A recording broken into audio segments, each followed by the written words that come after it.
नमस्कार, बहुत स्वागत है आपका हमारे इस खास पेशकश में। मैं हूं आपके साथ अमित शर्मा। सबसे पहले पूरे देशवासियों को, प्रदेशवासियों को 78वें स्वतंत्रता दिवस की बहुत बहुत बधाई और शुभकामनाएं। टीवी 24 परिवार की तरफ से आज स्वतंत्रता दिवस है और इस मौके पर हमने बलिदानों की कई गाथाएं आपको सुनाई हैं, दिखाई हैं कि किस तरह से आज़ादी हमें एक लंबे संघर्ष के बाद मिली। आज़ादी की हम बात करें तो न सिर्फ हमारे फ्रीडम फाइटर्स बल्कि हमारी जो सेना के जवान हैं, जो ब्रिगेडियर्स हैं, उनकी भी अहम भूमिका इसमें होती है। वो जवान जो कि देश की सरहद पर अपने प्राणों को देश की रक्षा के लिए न्यौछावर कर देते हैं। और आज एक ऐसी ही शख्सियत से हम आपको मुखातिब कराने जा रहे हैं जिन्होंने लंबे वक्त तक सेना में रहते हुए देश सेवा की और जब रिटायरमेंट हुआ इसके बाद भी जो इनका देशभक्ति का जज्बा है वो बुझा नहीं है और लगातार संकल्पित हैं समाज को एक नई दिशा देने के लिए, युवाओं के लिए चिंता करने के लिए और एक बदलाव लाने के लिए जो कि सकारात्मक हो सकता है। तो हमारे साथ इस समय इस चर्चा के लिए हमारे साथ मौजूद है हमारे खास मेहमान ब्रिगेडियर प्रदीप यदू जी, सेवानिवृत्त, रायपुर, छत्तीसगढ़। सर, बहुत बहुत स्वागत है आपका हमारे इस शो में। बहुत बहुत धन्यवाद अमित कि आपने इस इंटरव्यू के लिए मुझे बुलाया, और दूसरा आपके चैनल के माध्यम से पूरे देशवासियों को इस स्वतंत्रता दिवस की बहुत बहुत बधाई। स्वतंत्रता हमें मिली है, हमारे पूर्वजों की विरासत है, इसीलिए आज हमारी जिम्मेदारी है कि स्वतंत्रता को हम आगे ले जा सकें। बहुत बहुत मुबारक एक बार फिर से। बिल्कुल सर, आपको भी बहुत बहुत बधाई। और सर, आज 78वां स्वतंत्रता दिवस हम मना रहे हैं और निश्चित तौर पर सर आपने तो इतनी करीब से इन सारी चीज़ों को देखा है कि किस तरह से आज़ादी हमें मिली। इतने सालों तक आप सेना में रहे सर। हम जानना चाहेंगे कि जो स्वतंत्रता है वो देशवासियों के लिए आज कितनी मायने रखती है, कितनी अहम ये हो जाती है? देखिए, स्वतंत्रता का जो संघर्ष है बहुत लंबा संघर्ष चला है जी सर। और इसमें उस समय की जो परिस्थितियां थीं वो इतनी विकट थीं, वो इतनी ख़राब थीं। उस समय हमारे पूर्वजों ने एक जो मुहिम चलाई थी उसमें हज़ारों लोगों ने कुर्बानियां दी है, चाहे वो नरम दल के हों चाहे गरम दल के हों। दोनों दलों की मतलब इस स्वतंत्रता में बहुत बड़ा हाथ है। उसके बाद आज 77 साल हो गए, 78वां साल हम शुरू कर रहे हैं। तो आज जो 77 साल का जो युवा, आज एक पुरुष है या महिला है, उसने स्वतंत्रता के पहले की स्थितियों को देखा ही नहीं है। वो उन स्थितियों की आज की स्थितियों से कंपेयर करते हैं जो बिल्कुल गलत है। जी सर। अगर कल मैं झोपड़ी में रह रहा था और आज मैं महल में रह रहा हूं तो क्या मैं उस झोपड़ी की तुलना महल से कर सकता हूं? नहीं कर सकता। उस समय भारत एक गुलाम था। पूरे भारत की संपत्ति यहां से ब्रिटिशर्स ने मतलब डाका डाल के ले गए जी। उसके बावजूद भी नरम दल और गरम दल, खासकर नरम दल, 1942 से शुरू हुआ क्विट इंडिया मूवमेंट, और उसके बाद इतने लोगों ने अपने प्राणों की आहुति दी है। तो जो स्वतंत्रता आज मिली है हमको, हमारे पूर्वजों ने विरासत में दी है। जी सर। हमें उस स्वतंत्रता के बलिदान की कहानी आज के युवाओं को पता नहीं है। वो आज जो देखते हैं टीवी में, आप इतिहास बदल नहीं सकते। जो इतिहास की सच्चाई है वो सच्चाई ही रहेगी, लेकिन दुख इस बात का होता है कि हम उस सच्चाई के ऊपर एक पर्दा डालने की कोशिश कर रहे हैं जो गलत है।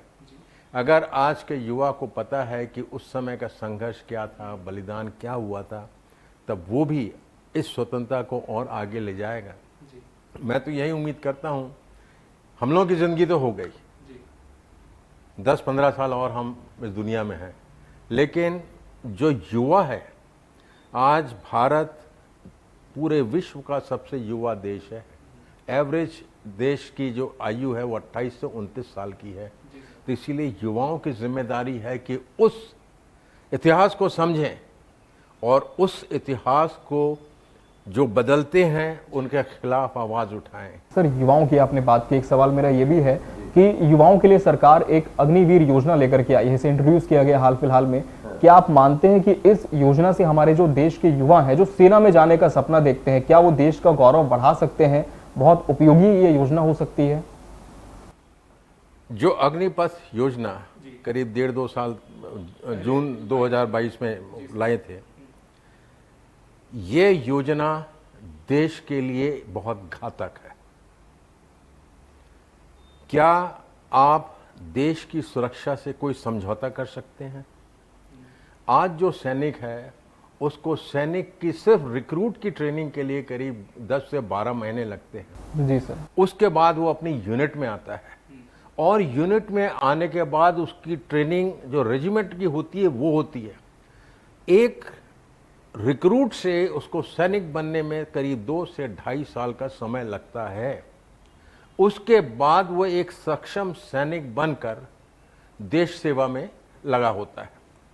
दूसरा, जो एक सैनिक है चाहे वो 15 साल नौकरी करे चाहे 40 साल नौकरी करे, उसकी सेवानिवृत्ति के बाद उसको उसके परिवार को पेंशन मिलती है।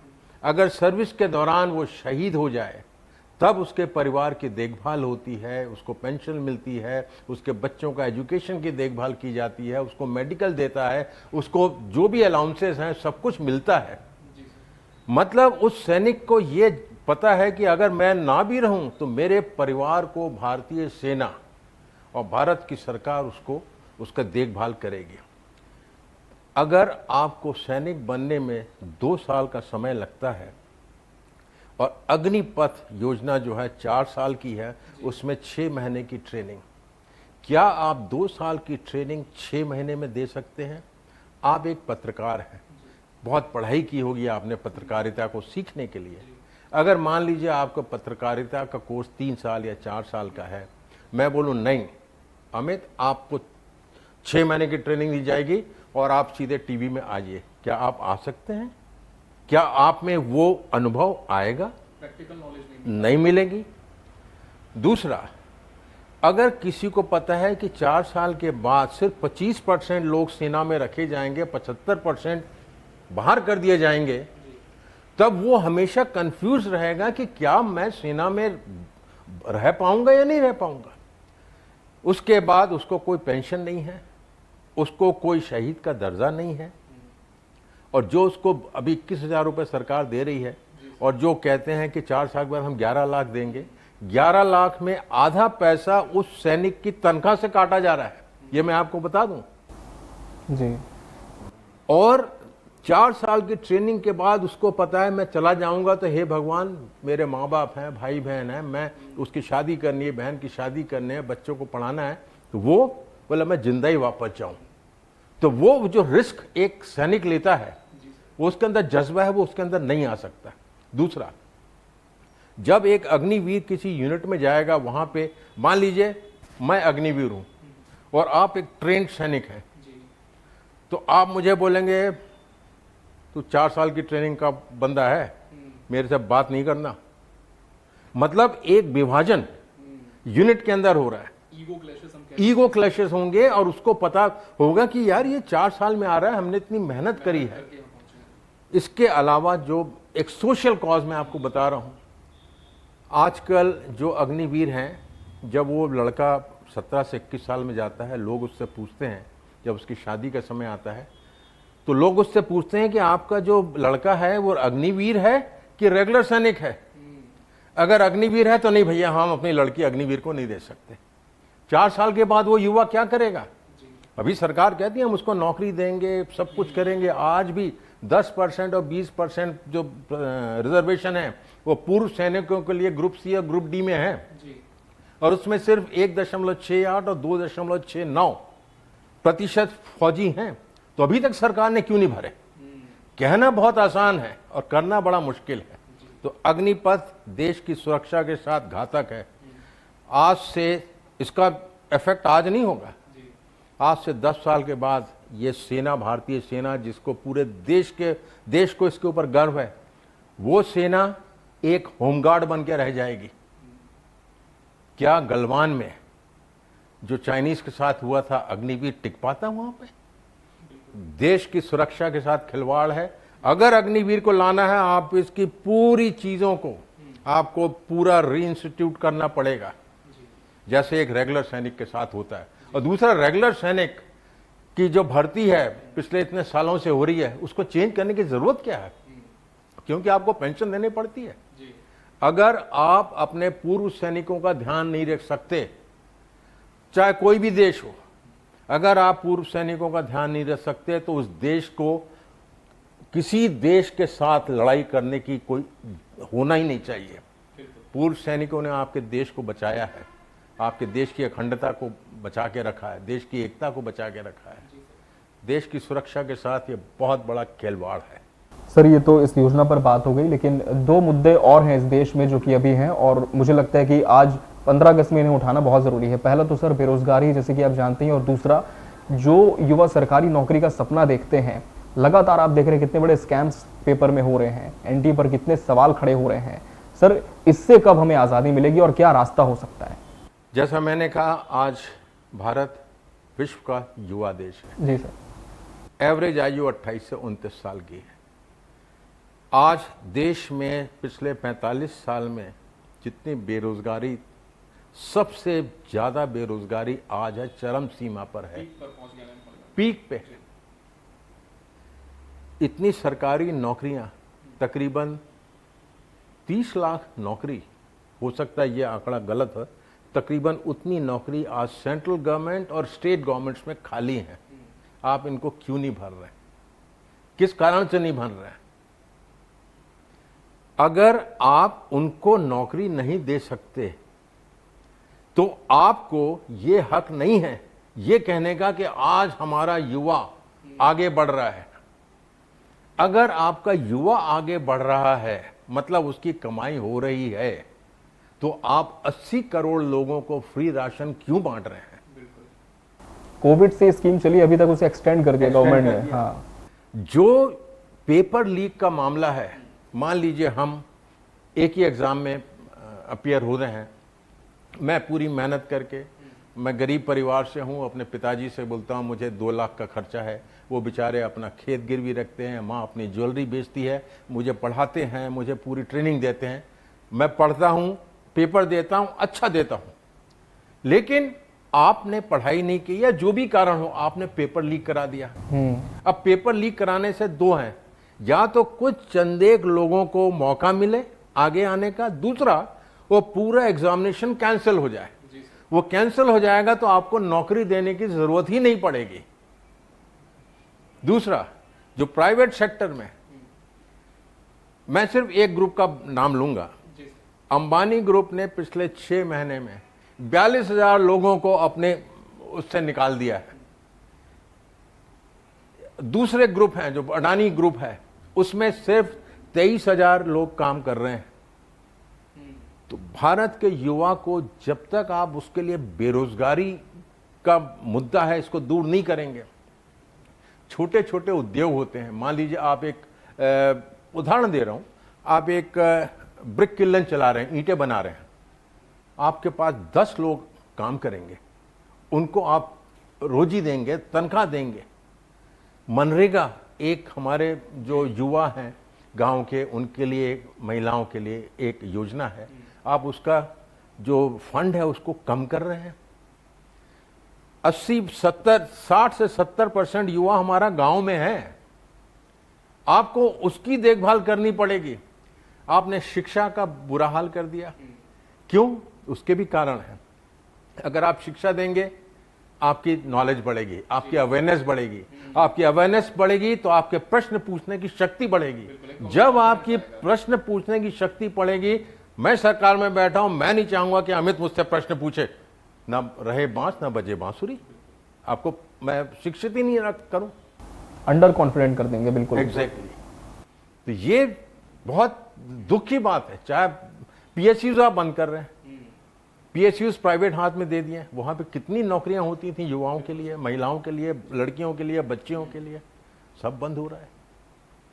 तो सर ये तो युवाओं की बात हो गई, लेकिन एक और विषय ऐसा है जैसे अनदेखा हम नहीं कर सकते स्वतंत्रता दिवस पर, वो है महिलाएं, जो कि आधी आबादी इस देश की कही जाती है। अब सर सरकार ने कहा कि 33% आरक्षण इन्हें दिया जाएगा, सुरक्षा के लिए बहुत इंतजाम हैं, लेकिन क्या आप मानते हैं कि आज जो महिलाओं की स्थिति होनी चाहिए आज़ादी के बाद वो है, या फिर कुछ और कदम उठाए जाने की आवश्यकता यहाँ पर है? ट्रेडिशनली भारत एक पुरुष प्रधान देश रहा है। यहाँ पे हमेशा से पुरुषों ने महिलाओं को एक कदम पीछे रखा है, लेकिन पुरुष ये नहीं समझ पाते कि जब आगे चलने वाला पुरुष का कदम लड़खड़ाता है तो पीछे चलने वाली महिला उसको संभालती है, एक संबल प्रदान करती है। अगर 50% हमारी महिलाएं हैं इस देश की जनसंख्या का, तो उनको भी आपके साथ साथ क्यों नहीं आना चाहिए। जो 33% रिजर्वेशन अभी पिछली सरकार ने, इस सरकार ने पिछले पार्लियामेंट सेशन में बोला कि 33% बड़ा उसका ब्रॉडकास्ट हुआ, खूब उसका हूल हब्बड़ हुआ, हमने 33% दे दिया 33%, लेकिन कब आएगा रिजर्वेशन? 2039, 2037। अगर आप इतनी महिलाओं की चिंता करते हैं तो आप हर चुनाव में, चाहे वो पार्षद का हो चाहे मेंबर ऑफ पार्लियामेंट का हो, आप 33% महिलाओं को दीजिए। आपको किसने मना किया? आप क्यों नहीं दे रहे हैं? दूसरा, महिला सुरक्षा, महिला सुरक्षा। आपने कठुआ सुना होगा, उन्नाव सुना होगा, हाथरस सुना होगा, उधमपुर सुना होगा, दुनिया भर के निर्भया सुना होगा, कलकत्ता में एक डॉक्टर को, इंटर्न को मार दिया। ये वो घटनाएं हैं जो आपके सामने मीडिया में आई हैं। हर दिन ऐसी हजारों बलात्कार महिलाओं के साथ, बच्चियों के साथ हो रहे हैं। कौन जिम्मेदार है? तो क्या हम महिलाओं के लिए कोई ऐसी योजना लाएं कि मान लीजिए मैंने बलात्कार किया है तो मेरा पनिशमेंट जल्दी से जल्दी ऐसा पनिशमेंट होना चाहिए जिससे दूसरे बलात्कारियों के ऐसा सिहरन पैदा हो कि वो ये गुनाह ना कर सके। आप कोर्ट में जाएंगे, बदनामी महिला की होगी, उस बच्ची की होगी, तारीख पे तारीख चलती जाएगी। और बहुत सारे केसेस तो इसी वजह से रजिस्टर्ड भी नहीं हो पाते क्योंकि परिवार को बदनामी का डर होता है। आप वो गुजरात की महिला, क्या नाम, वो बेकरी नसीम बानो, जिसके 11 बलात्कारियों को कोर्ट से बेल में छोड़ दिया, उसका स्वागत सत्कार हुआ, उसके बाद सुप्रीम कोर्ट ने कहा तो उनको वापस भेजा। ये क्या है? क्या आप महिला की सुरक्षा कर रहे हो या बलात्कारी की सुरक्षा कर रहे हो? और तो और आप हमारी देश की महिलाओं को, विनेश फोगाट जिसका अभी मसला पेरिस ओलंपिक में चल रहा है, उसके साथ क्या हुआ था? साक्षी मलिक के साथ क्या हुआ था? आप किस महिला सुरक्षा की बात कर रहे हैं? अगर आपको सत्ता में रहना है और सुरक्षा करना है तो आप सुरक्षा करिए, आप ऑटोमेटिकली सत्ता में रहेंगे। आप युवाओं को रोजगार देंगे, आप ऑटोमेटिकली सत्ता में रहेंगे, लोग चुनेंगे आपको। सर, ये तो महिलाओं पे बात होगी, अब हम किसानों पे बात करते हैं जो कि अन्नदाता होते हैं और भारत एक कृषि प्रधान देश कहा जाता है। क्या मानते हैं सर कि जो एमएसपी का मसला है, पूर्व सैनिकों को पेंशन मिलती है, उसका कारण है कि अगर आप पूर्व 3 कानून आए थे 2 साल पहले, वापस लेना पड़ा। वापस कब लिया उन्होंने? वापस उन्होंने तब लिया जब हमारे पंजाब के, हरियाणा के, उत्तर प्रदेश के और देश के अन्य राज्यों के किसान उस धरने में बैठे। जब उस धरने में बैठे, वो 1.5 साल तक बैठे रहे। 700 से ज़्यादा किसानों ने अपनी शहादत दी। उसके बाद वो जो 3 बिल हैं वापस लिए गए। अगर एमएसपी, जैसे मैं नौकरी कर रहा हूँ, मुझे डीए मिलता है, आपका जो जिस शहर में रहते हैं उसका अलाउंस मिलता है, महंगाई का अलाउंस मिलता है, सब कुछ मिलता है। आप बताइए किसान को कौन सा अलाउंस सरकार देती है? क्या उसको हाउस बिल्डिंग एडवांस मिलता है? क्या उसको डीएनएस अलाउंस मिलता है? क्या उसको महंगाई भत्ता मिलता है? नहीं मिलता। इसकी जितनी फसल बिकती है उसी से अपना घर चलाता है और देश का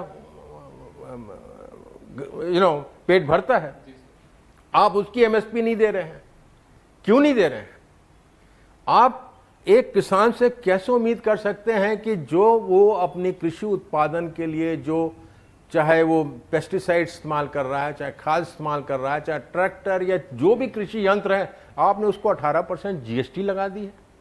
आप जीएसटी हटाइए, आप उसको इंसेंटिव दीजिए, आप उसको खुले तौर पे अपना जो सामान है उसको बेचने दीजिए। आप छोटे छोटे कोऑपरेटिव्स बनाइए, अमूल का जैसे बनाया है आप बनाइए। और उस किसान का हक होना चाहिए कि मैं एमएसपी में देश में या विदेश में जहां चाहूं अपनी फसल बेच सकता हूं। क्यों नहीं बेच, उसको ये हक मिलना चाहिए। क्या आप पूरे देश के जो किसान हैं, कृषि प्रधान देश जैसा आपने कहा है, हमारे जो किसान हैं, अगर वो अपनी फसल उगाना बंद कर दें, देश का बट्ठा बैठ जाएगा। ठीक है। रीढ़ की हड्डी टूट जाएगी। लेकिन वो बेचारा क्या करे, उसको अपना घर चलाना है, अपने बच्चों की परवरिश करनी है, बेटियों की शादी करनी है। जब तक आप किसान का, युवा का, महिलाओं का आप देखभाल नहीं करेंगे, देश तरक्की नहीं कर सकता। आप कहते हैं विश्व गुरु, किस विश्व गुरु की बात कर रहे हैं? जिस विश्व गुरु, जिस देश में 80 करोड़ लोगों को आपको मुफ्त का अनाज देना पड़े, जिस देश में आपका पुलवामा जैसी घटना होकर 40 शहादतें दे दी, जिस देश में ऐसे बलात्कार हो रहे हैं, जिस देश में महिलाओं की सुरक्षा के ऊपर सवालिया निशान है, जिस देश में अमीर और गरीब के बीच का जो आर्थिक फासला इतना ज्यादा है, आप कैसे विश्व गुरु बनेंगे? अगर आप 140 करोड़ लोगों के जेब में इतना पैसा डालें कि वो बाजार से सामान खरीद सके, और उसमें आप बेशक कम टैक्स लीजिए, वो आपका ज्यादा रेवेन्यू उत्पन्न करेगा। आप कॉर्पोरेट टैक्स बंद कर रहे हैं और किसान पे 18% जीएसटी लगा रहे हैं। ये कौन सी इकोनॉमी है? ये मैं इस विषय में कहना चाहता हूँ। बिल्कुल सर। सर, गवर्नमेंट सर्विसेज पे हम बात करें, पेंशन और खासकर पीएसयूएस, गवर्नमेंट कंट्रोल स्पोर्ट्स और जो एजेंसीज का दुरुपयोग हो रहा है, कितना बड़ा विषय आज ये देश में हो चुका है, लेकिन इस पे कदम जो उठाए जाने चाहिए वो क्यों नहीं उठाए जा रहे हैं? जहां तक पेंशन की बात है,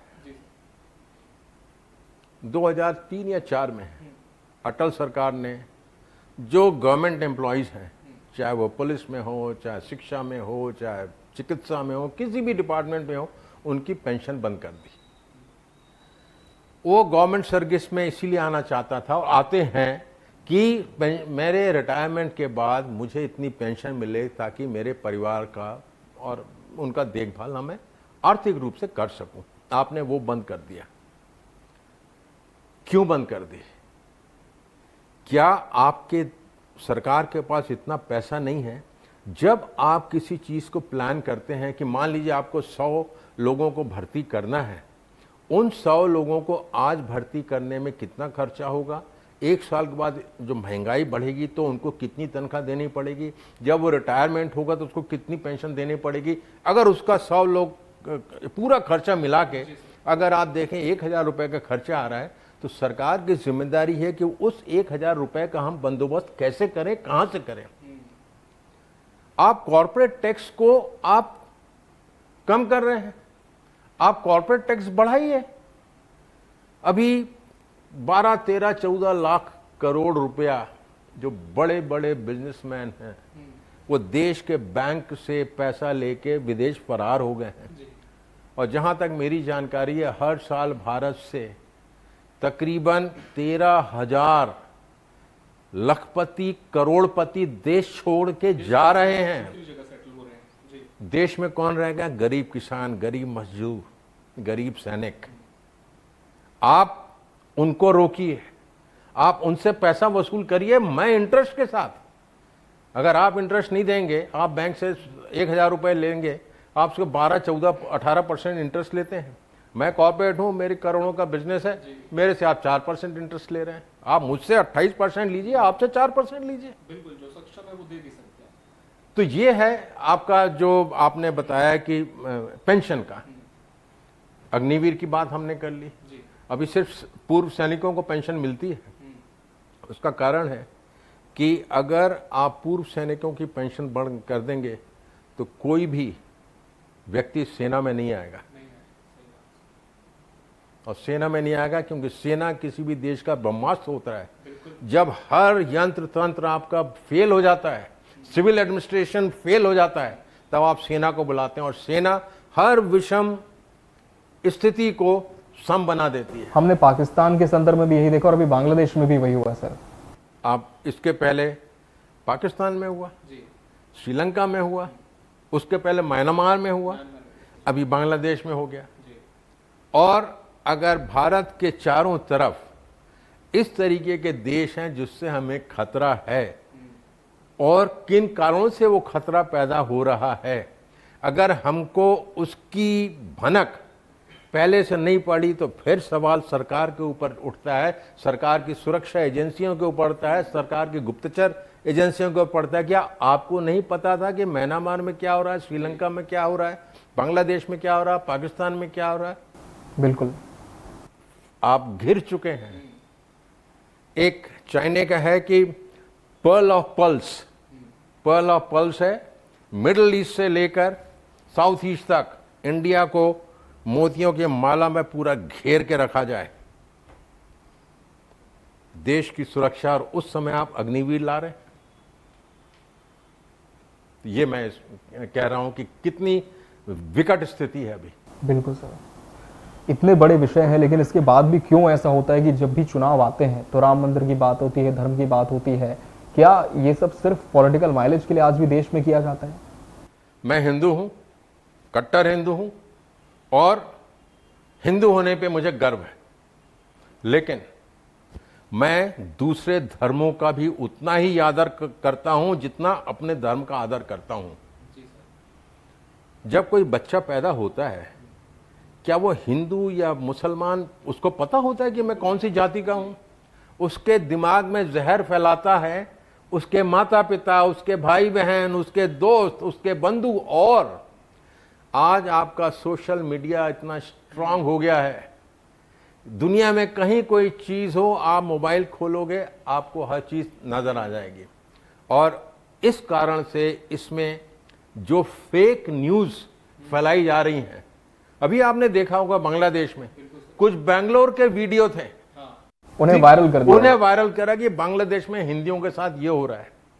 जबकि दूसरा पहलू ये है कि बांग्लादेश के मुसलमान हिंदू मंदिरों की, हिंदू जहां रहते हैं उन कॉलोनियों की रक्षा कर रहे हैं। ये आप क्यों नहीं कहते? भारत देश में आपका स्वतंत्रता और आपके संविधान में क्या लिखा है? हम भारत के लोग। क्या उसमें लिखा कि हम भारत के हिंदू लोग? हम भारत के लोग, we the people of India. और देखिए, एक जो देश होता है उसमें हर जाति के, हर धर्म के लोग होते हैं। अगर ये 5 उंगलियां हैं, हिंदू, मुस्लिम, सिख, ईसाई, SC, ST, OBC, जो आप नाम देना चाहें, कोई भी आके इनको तोड़ देगा। लेकिन जब ये पांचों मुट्ठी बनती है ना, ये मुट्ठी आपकी अंग्रेजी में बोलते हैं फिस्ट, FIST, जिसका मतलब है फोर्सफुल, इंटीग्रेटेड, स्पिरिटेड टीम। देश की ताकत देश की जनता की एकता होती है। आप देश का विभाजन कर रहे हैं राम मंदिर के नाम पे, मस्जिद के नाम पे। आप जय श्री राम बोल के किसी मुसलमान को मार देते हैं, अल्लाह अकबर करके एक मुसलमान एक हिंदू को मार देता है। सरकार की क्या जिम्मेदारी कि इनको एक बना के रखें। और जितना बलिदान हिंदुओं ने दिया है उसी अनुपात में बलिदान मुसलमानों ने भी इस देश के लिए दिया है जी। ईसाइयों ने भी दिया है, सिखों ने भी दिया है, SC, ST, OBC सब समाज के लोगों ने दिया है। ये देश के लोगों का है। और यहां पे एक चीज और कहना चाहूंगा मैं, जब कोई सैनिक सीमा पे लड़ता है ना, वो इसीलिए नहीं लड़ता क्योंकि उसको दुश्मन से नफरत है, वो इसीलिए लड़ता है क्योंकि उसको अपने 140 करोड़ देशवासियों से मोहब्बत है। चाहे वो देशवादी हिंदू हो, मुस्लिम हो, सिख हो, ईसाई हो, अमीर हो, गरीब हो, SC हो, ST हो, OBC है, माइनॉरिटी का हो, कहीं का हो, उसके लिए वो देशवासी है। अब वो देश की एकता, देश के लोगों की एकता के लिए अपने आप की शहादत दे देता है। और जब मैं 38 साल नौकरी करने के बाद जब मैं सिविल में आया, मैं देखता हूं कि जिन लोगों के लिए हम लड़ते हैं, शहीद होते हैं, वही आपस में लड़ रहे हैं। तो अंदर से एक बड़ी एक बेचैनी आती है, एक आक्रोश उत्पन्न होता है। तो ये जाति धर्म से चुनाव है। जय श्री राम, अरे राम को मैं भी मानता हूं, आप भी मानते हैं, ये भी मानते हैं, वो भी मानते हैं, वैसे अल्लाह को मानते हैं। फौज में जो होते हैं ना, मंदिर, मस्जिद, गुरुद्वारा, चर्च एक ही परिसर में होते हैं, और उसको हम लोग कहते हैं सर्वधर्म स्थल। वहां पे मंदिर में जो पंडित जी होते हैं वो भी सूबेदार होते हैं। जब वो छुट्टी जाते हैं तो एक ज्ञानी जी आके ओम जय जगदीश हरे की आरती करते हैं। जब ज्ञानी जी गुरुद्वारा के वो जो भी सूबेदार होते हैं वो छुट्टी जाते हैं तो मस्जिद का मौलवी जाके वहां पे अरदास पढ़ता है। हम तो कभी धर्म की और जाति की बात नहीं करते, तो देश क्यों करता है? देश की एकता जब तक रहेगी आपकी ताकत रहेगी। और फौज की सबसे बड़ी ताकत यही है कि उसमें अनेकता में एकता है। हम कभी जाति धर्म की बात नहीं करते, लेकिन अब जो फौजी हैं वो भी तो इस देश के ही नागरिक हैं ना, वो देख रहे हैं ऐसा हो रहा है, तो क्या ऐसा स्थिति देश में सेना में उत्पन्न नहीं हो सकती? हो सकती है, बिल्कुल संभावना है ना, बिल्कुल संभावना है जी। अग्निवीर है, 4 साल के बाद आया, हो सकता है कोई टेररिस्ट ऑर्गेनाइजेशन है, वो बोले मैं तेरे को 5 लाख रुपए पर मंथ देता हूं, मेरे साथ नौकरी कर। क्या उसको इस तरीके से भड़का के एंटी नेशनल एक्टिविटी में इन्वॉल्व किया जा सकता है? तो ये सब चीजें हैं। बिल्कुल सर, हम कार्यक्रम के समापन की ओर हैं। कोई ऐसा संदेश जो आज देशवासियों को आप टीवी 24 के माध्यम से देना चाहें, जो इस समय आपको देख रहे हैं? मैं देश के युवाओं से बहुत आशा रखता हूं, चाहे युवा वो बालक हो, बालिका हो, महिला हो, पुरुष हो, आप देश की ताकत हैं। आप ये जो गलत प्रचार प्रसार होता है इसके चक्कर में मत पड़िए, आप उसकी सच्चाई को समझिए, क्योंकि जो सत्य होता है उसके पास तथ्य होते हैं, और जो तथ्य होते हैं वो गलत नहीं हो सकते, वो किसी सोच पर आधारित नहीं होते हैं। इसीलिए आप तथ्यों जो भी आप देखते हैं इस तरीके की देश को तोड़ने की बातें, उसके खिलाफ अपनी आवाज़ उठाइए, क्योंकि गलत को गलत कहना गलत नहीं होता है, लेकिन गलत को गलत नहीं कहना गलत होता है। आप गलत के खिलाफ आवाज़ उठाइए, और इतनी आवाज़ उठाइए कि जो देश की सरकार है उसकी सांसें फूलें, वो आपके प्रश्नों का उत्तर दे। अगर आप इस तरीके से, सबसे बड़ी देशभक्ति ये है कि देश को आगे ले जाओ। 77 साल की स्वतंत्रता मुफ्त में नहीं मिली है, अब आपकी जिम्मेदारी इसको आपके ले जाए। एक बार फिर आप सबको स्वतंत्रता दिवस की बहुत बहुत बधाई। आप स्वस्थ रहें, प्रसन्न रहें, परिवार के साथ खुश रहें, और इस स्वतंत्रता को और तिरंगे को हमेशा लहराते रहें।